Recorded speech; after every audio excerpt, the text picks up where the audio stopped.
Sometimes I wonder if we have learned thousands of things in school and yet missed the few things that would have changed everything. Like how to think, how to understand ourselves, how to create a good life, how to be happy without needing a reason.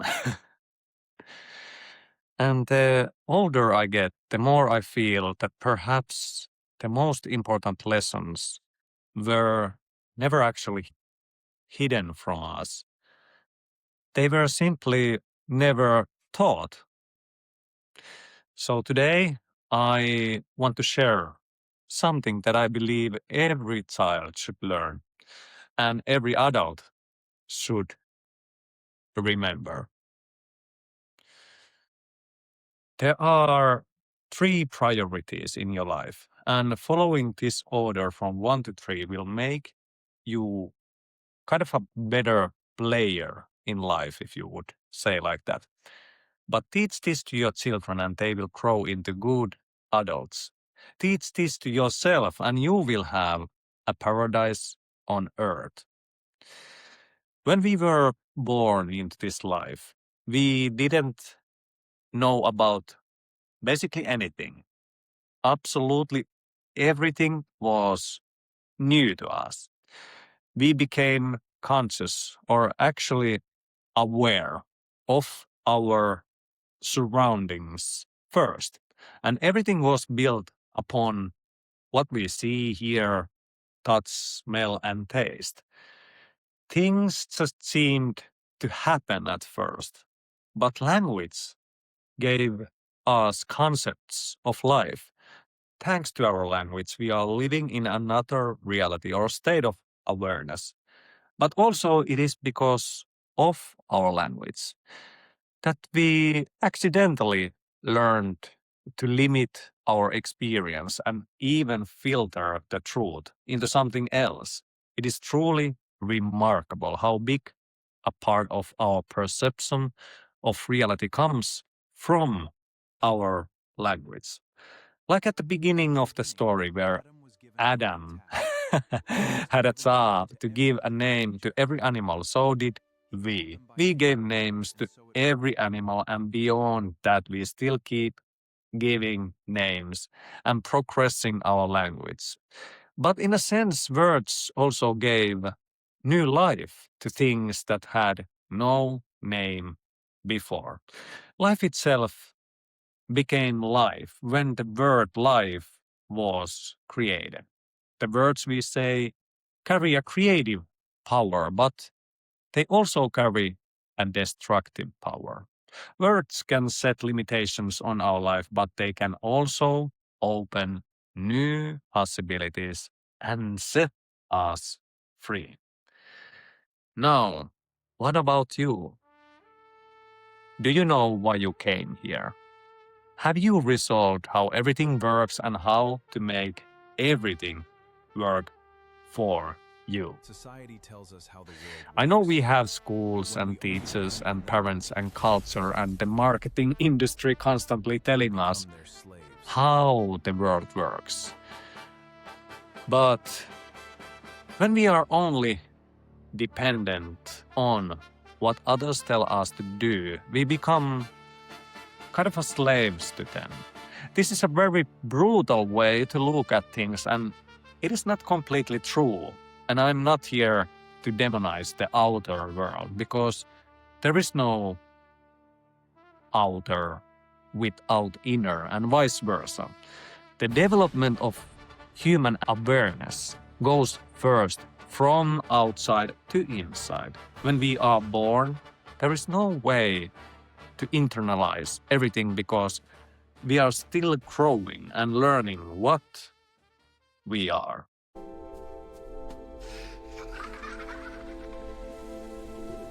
It is like getting used to a new life in a new human suit that is a biological feedback system, which we can use for our own benefit. But we should be taught by wise adults that the sensory system of our body is turned outward so that you can better survive in this reality. And the life you see outside can be manipulated or even created from within. We are all connected and still we all have completely separate way of experiencing reality. Because life is like this, that even though reality may seem the same, the experience can be totally different. It would be the wisest thing at some point in our life to turn inward instead of looking outward. There are actually three stages we would love to realize and learn to construct our experience and reality through in a specific order. And this is what I would love to see our schools teach us. One day we have to say to our children that there is specific order in life you want to know so that you can connect with everything and know who you are. Step outside of limitations and question the truth. These three stages in the order create our reality, and the more aware we are of every stage, the easier life becomes and the more grandiose it feels. Some people blind themselves to what is possible, but how little they know about life. Each stage has its own faculties and its own building blocks and its own mechanics and functions. Yet, you can treat them as separate stages, but they are all connected and interlaced and made from the same source, which is you, my friend. So, how does a human life come together through these three stages? The first stage is the mind. How much mental suffering and how many mental problems are going on. No matter whether adult or teen or even under 10 years old, people are completely helpless because no one has taught them a proper way to think and the different ways of using the mind. Some are seeking help from the outside through therapy, through coaching, through mindfulness, through meditation, and some are desperately seeking help from different substances just so they can manage one more day. This is the first stage that we absolutely want to learn to use for our benefit. An unstable mind is most likely the most dangerous thing in this world. Some some king, queen, president, or whoever gets offended and pushes just a button, and cities can vanish. Just like that. Poof! Thousands and thousands of people have been wiped out because you don't give me what I want, or you don't wear my kind of shirt, flag, uniform, or whatever the hairstyle you believe is your identity. We cannot wait anymore. We must work on this together and teach everyone how the mind works. Otherwise, this kind of nonsense continues. And who knows when the last day will come if the human mind is not established. Otherwise, endless suffering spreads and more therapists are needed. Well, good for the therapists, maybe, depending on what their aim in life is. But I would say that this place can be a lot healthier, happier, and more fun to experience together in a place where you can absolutely trust one another. as soon as the mechanics of the mind are realized and all this can happen, how many schools are teaching how to think and what to think and why to think that? How many schools are teaching us what kind of building blocks there are to form a thought and how to put those into such an order that it brings joy to the world, a smile to the face for no other reason than what you know. And what you know is how to use your mind. But it is not the teacher's fault, and it is not the adult's fault. And definitely, it is not the kids' fault. Only a handful of people really know these things, and luckily, now this knowledge is rapidly growing, and I see that our next generation will start something remarkable that we can truly be proud of. The Intention Game book is getting more and more readers all over the world, and it is slowly becoming our second Bible. So we are luckily on the right track, just like I intended it to be. Now, did you realize that we are still talking about the first stage, the mind? The mind is so vast, like the universe itself. You may never master it because it cannot be mastered. And you don't even want to master it. This is also something that is good to realize that the mind is expansive. And as you jump into it, it becomes a bottomless pit. But you know what is good about jumping into a bottomless pit? Yes, exactly. That it doesn't have a bottom. So no collision. So get used to it. Life is easy. Hakuna matata. The second stage. Once the mind, stage one, is established and stabilized, is the body. Too superficially or in too scientific a way, we have looked at the mechanics of the body without realizing its true potential. It is a highly adaptive biological organism that is connected to everything, and the way it works is as a mediator between the mind and the outside environment. There is so much to know that we have only scratched the surface. Some of us have worshipped something outside of our body and given our body's own powers into the hands of a pill or a product or a trend or even unsuitable food, which is camouflaged as good, but is poison to our body. It is not whether they are good or bad, but the question should always be, can your body benefit from it, or does it hinder or harm your body? We always want to choose life. By life, I mean something that gives more to you, not something that takes away.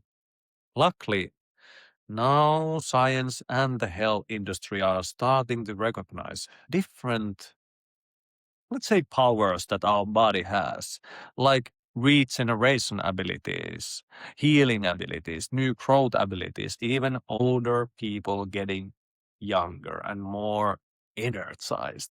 You want to have a highly functional body so that you can walk without effort, so that your presence shines light all around wherever it is you go. And this is accessible to every one of us. It has nothing to do with the looks of the body, because when the first stage is established, the mind, you already love yourself so much that you know how to put your body into a blissful state and how to radiate different kinds of beauty. There are a lot of flowers in the world, and each one of them is slightly different from each other, even the same kind, and still they keep flowering. Your body should be open to new possibilities and new kinds of energy and life. When this stage is fully established, life becomes your playground. But even the strongest looking body with a weak mind is only a monkey in a zoo. When you learn to harmonize your body and mind, real life miracles start to happen. And they happen fast. The body becomes your best friend and your access point from unseen reality to perceived reality when you know what to feed your body and when and how it becomes a well-oiled machine. When you know what position to hold your body in, life starts to flow through it. When you know how to take breaths that energize and what type of environment is good for it, then your body will automatically transform itself into expanse. When you learn how your body regenerates itself, then the search from the outside stops. Those things are only bandages, not what your body needs or even wants. We only teach surface level information to our children that is generalized and has to be changed. Not all vegetables are best for everyone. Not all greens are healthy. Not all raw meat is bad. Not even water is equally the same water. This is the misconception. We say this is water without knowing what it is. This is H2O without knowing it. Even water is never exactly the same water. Even the air is never just air, and it is never exactly the same as before. Different places have very different qualities of air that we breathe. How do we teach this in schools? Breathing different kinds of chemicals in the air can cause a lot of harm, and yet we openly spray everything we possibly can into the air. And the thing is, if you can smell it, it is already inside your body. It is not just a smell your body consumes in every way possible, through the mouth, through the nose, through the ears and eyes. And even your skin is eating and absorbing energy. Everything is constantly affecting everything. A small thing becomes a big thing, and so on. Then, the third stage we want to learn is the environment, which we have slightly already talked about. But the thing is that wherever you put your body, it is absorbing everything from it. Also, how you communicate with your environment is a learnable skill, and learning to listen to your environment will show you the way inside yourself. This alone could be a lecture that lasts for weeks, but do they talk about these things in schools? Do they teach any of these things? How to regulate emotions and how to produce new emotions that you never have experienced before. You know what is the craziest part? When they put you into school at 6 or 7 years old or whatever the age is, what is the first thing they should start with? This is so crazy that they really do not think about this. But what do you think? pause this video before I tell you the answer. Think about this.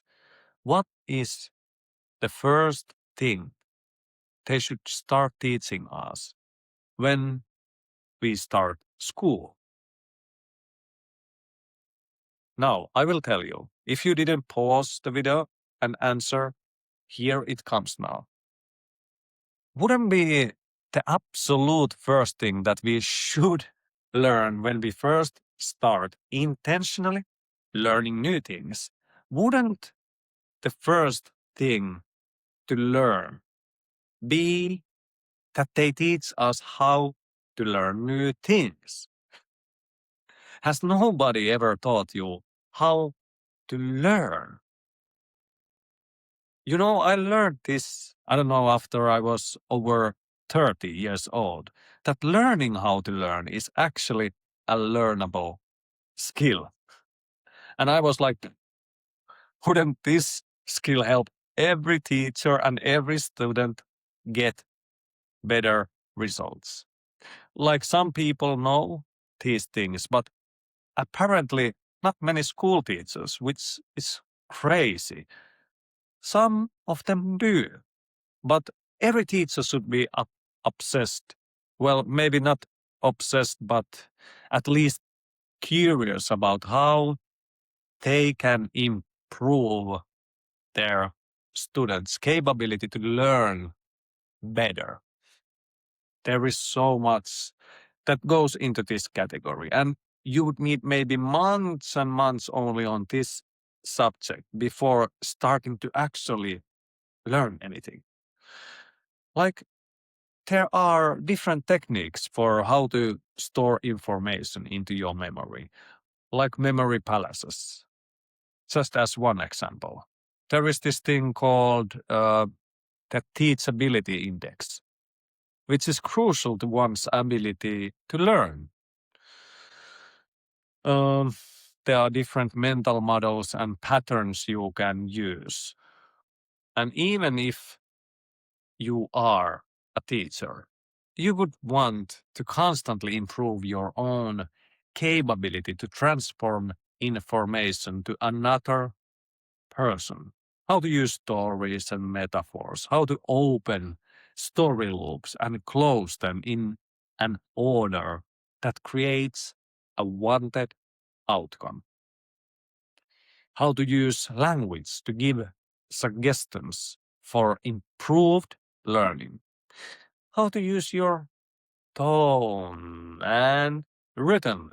Maybe not put your students into a deep sleep.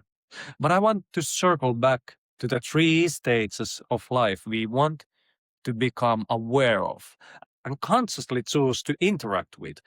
Life is kind of a funny because it goes backwards. And by backwards, I mean that first we learn through our environment as a baby. Then we start to notice our different body parts and test things with our body. And after that, someone hits the light switch and we go like, oh, I'm here. Who's talking? There is no one here.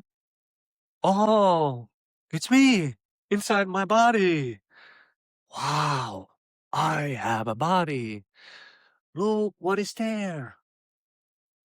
So if we never realize that our life has first been programmed from the outside, everything you experienced as a child came from the outside. And if we kind of get stuck in that and never realize that the outside world is formed from your inner perception, or at least the experience of it comes from within, then we might get into this unconscious loop where life just keeps us where we are until we realize that there is a lot more in life than what your current environment is showing. When you learn, for example, how beliefs are born and how they give birth to outcomes in your life. You can start to play with your beliefs. And changing those beliefs changes what you get, because what you get in life is what you believe, and what you believe is what you get. But simply saying that there is a lot to unpack when we are talking about beliefs. You want to see them as codes running programs, and those programs are affecting our attitude. And your attitude is affecting how you feel, and how you feel sets up certain actions according to that feeling, which then ultimately gives you results in life. And those results are either forming new beliefs or making old ones stronger. And new beliefs are making new programs and ultimately new outcomes in life. So it's a cycle that can be learned to hack on. How many school teachers taught you these things? How many teachers explained that beliefs are not just random ideas, but active forces shaping your reality? How many teachers explain that the quality of your thoughts affects the quality of your emotions, and the quality of your emotions affects the quality of your actions? How many teachers explained that what you repeatedly focus on grows stronger? How many teachers explained that attention itself is one of the most valuable resources you possess? So, this is my point. These teachings shouldn't be only for a handful of adults. They should be taught as early as possible to every child, to every adult, to everyone. These are what life is really about, not mathematics. 1, 2, 3, 4 can come later. And even when it comes, you should have a very good reason behind why you are learning to calculate. Like I always tell my daughter, you don't learn to calculate. You learn how to solve problems. You learn how to think solutions. It is not about math.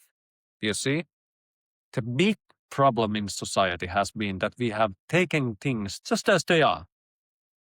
This is this, take it. But we want to realize every in and out and every corner and every point of the thing we are learning. It is like when they show you, this is an elephant, and there is a picture of an elephant. Can you say elephant? Good. Now, this is a cat. Can you say cat? Good. But what is an elephant? It is a lot more than the outside form. You have to look at every part of it, how it makes the elephant, what it is, how it functions. You have to see the bigger picture as well, the future, the past, everything, the development. So that you can say what an elephant is. Even I don't know fully what an elephant is, and maybe I never know. And I'm not saying you have to learn every animal inside and out. I'm giving this as a metaphor, and only animal you should learn is yourself, or at least focus the most on. Whatever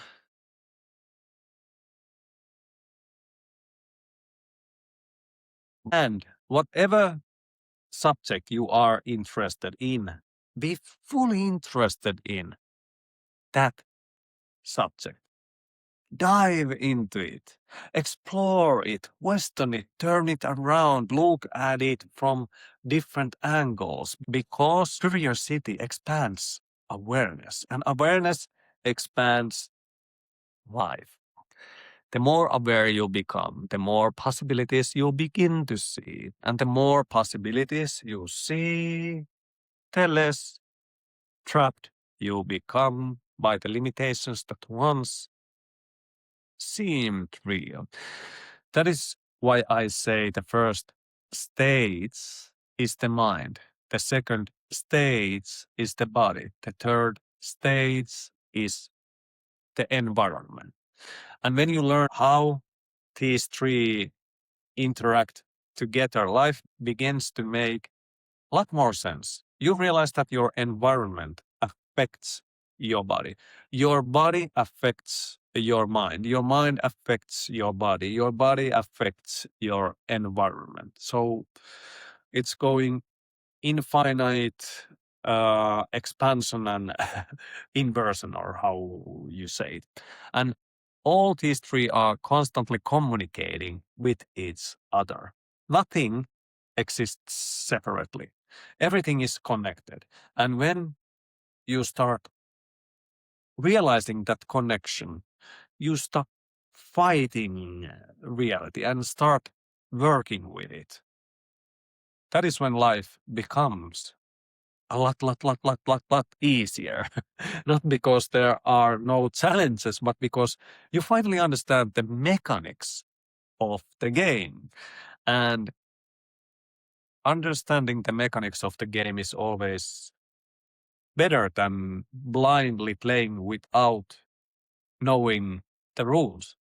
And this is exactly why I believe that one day education will look completely different from what it looks like today. Not because schools are bad, not because teachers are bad, not because anything is not actually bad, not because anyone is doing anything wrong on purpose, but because humanity is still learning. And every generation builds on top of the previous generation. The problem is not that we are teaching mathematics. The problem is not that we are teaching language. The problem is not that we are teaching science. The problem is that we often start from the outside and never make it all the way back inside. We teach children what to think before teaching them how to think. We teach them what to memorize before teaching them how to memorize. We teach them facts before teaching them how to examine facts, how to challenge those. We teach them information before teaching them awareness. And because of that, many people grow up knowing a lot about the world, but very little about themselves. They know geography, they know history, they know mathematics, they know language and this and that, but they don't know why they feel the way they feel. They don't know how beliefs are created. They don't know how emotions work. They don't know how attention works. They don't know how the mind works. They do not know how the body works. And they definitely do not know how their environment constantly affects everything. So they end up living accidentally instead of intentionally, reacting instead of creating, repeating instead of expanding. And that is why awareness is everything. Awareness changes the game, because once you become aware of something, you can work with it. Before awareness, you are basically controlled by it. After awareness, you can choose. Before awareness, your beliefs control you after awareness, you can examine your beliefs. Before awareness, your emotions may control you. After awareness, you can learn from your emotions. Before awareness, your environment shapes you. After awareness, you can consciously choose your environment. And that is a completely different life. That is why I always say that life is not happening to you. Life is happening through you. And the more aware you become of that, the more powerful you become. Not powerful over other people. No, that's manipulation. Not powerful in some egoic way, but powerful in your ability to consciously participate in your own experience, to consciously choose what you focus on, to consciously choose what you believe, to consciously choose what kind of person you become, to consciously choose what kind of reality you create. And that changes everything. Because eventually you start realizing that the quality of your life is connected to the quality of your awareness, the quality of your thoughts, the quality of your beliefs, the quality of your emotions, the quality of your environment. And when all three stages start working together, the mind, the body, and the environment, life begins flowing in a completely different way. Then instead of fighting yourself, you work with yourself. Instead of fighting life, you work with life. Instead of resisting reality, you participate in reality. And this is where things becomes interesting, because this is where intentional creation begins. This is where you stop being just a product of your past. This is where you stop being just a collection of old programs. This is where you stop repeating unconscious patterns. And this is where you begin designing life consciously, one belief at a time, one thought at a time, one action at a time, one realization at a time. That is why I believe these teachings belong to everyone, not only to therapists, not only to coaches, not only to psychologists, not only to spiritual teachers, if they even know these things, but to every child, every parent, every teacher, every human being, because these are not advanced subjects. These are fundamental subjects. This is what life is made of. Body, the mind, the body, the environment, and the relationship between them. Once you begin understanding those relationships, life starts making sense.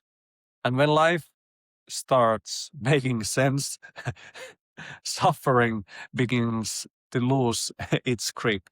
Confusion begins to lose its grip. Limitation begins to lose its grip. Because awareness shines light into places where there was once only unconsciousness. And once you see something clearly, it is difficult to go back to not seeing it. That is why I wrote The Intention Game, not because the world needs another book to read, not because people need more information. But because people need practical tools for understanding themselves, tools for understanding reality, tools for understanding how their own experience is being created. And most importantly, tools for creating a better experience intentionally. Because life can be beautiful, life can be playful, life can be meaningful, life can be full of fun, full of wonder. But first we must learn how to see, then we must learn how to think, and then we must learn how to use what we have learned. And perhaps that is the real purpose of education, not filling a mind with information, but helping a human being understand, realize who they are and how life works, not only how the society works. I mean, if one day our children learn that from the beginning, then I think we will see a world that is healthier, happier, more conscious, and more connected than ever before. And that is a future worth building. One mind, one body, one environment, one human being at a time. Happy intention game. Let's keep learning, let's keep growing, and most importantly, let's keep becoming more aware of who we really